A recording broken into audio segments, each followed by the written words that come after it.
Anyone see this? This is a great moment in science, right? Okay, so I'm just gonna, this is a fun thing to show you.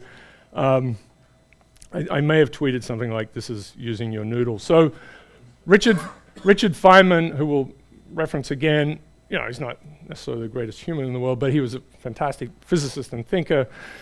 I mean, true genius. I guess the story, and I think it's real, is that he was messing around with a friend, like cooking or whatever, and they're trying to break pasta. Of course, you just go like this, if you, right? That works. It breaks pasta in half. But if you try to break it at the ends, it always breaks in at least 3 pieces. So this becomes a mystery. And so that sort of was just sitting around for decades. I think it was in one of his books. You know, he just wrote up this little funny story. We couldn't figure it out. He couldn't figure it out, right? So Feynman couldn't figure it out. So these are a couple of grad students, I think, or maybe they were undergrads, and they spent a lot of time snapping spaghetti and like having it all over the floor. But they eventually did, and this is the hope of all science, and it is a ridiculous thing. First of all, you solve it, but you get 3 things to work, right? You have theory, simulations, and experiments. Obviously, experiments are fun, and maybe if you do it hygienically delicious at some point. But yeah, see, there you go. That's just a straight up breaking, and they can simulate it. They can make it happen, right?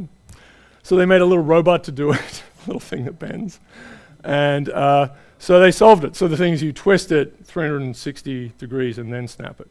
So that's important, right? Anyway, this got a lot of press for itself, but it does have this it's a comedic kind of thing, but it does have this, you know, where you want to end up with science, where you want to get these 3 things together. And it's hard where we are now with, say, the social sciences, but we're getting there, right? We're getting a lot more data about things, for good and bad.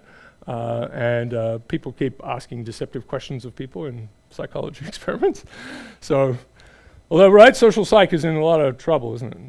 Like, is anything any obedience to authority, maybe? The racial bias stuff, I think, is keeping social psych above water. Okay. Okay. Yeah, nothing works. Like the Stanford prisoner experiment. That's not a good one.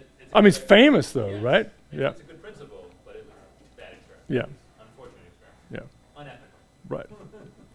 Well, but I think they also had, like it's been revealed, they had things where they made them behave in certain, like they really told them to be cruel, actually. There are tapes. Yeah. There are tapes. And so that's come out. Anyway, so we're getting there, right? But the thing is with some of these, you know, older fields that were easier, physics was easier to get to, you could get to this simulation, theory, and experiment, and you could put them all together. We'll have a very funny one eventually about cats lapping milk. Madness. Okay, that's good. That's plenty. Good. I want to show you that fun thing. Okay, Pratchett's doing all right. Okay.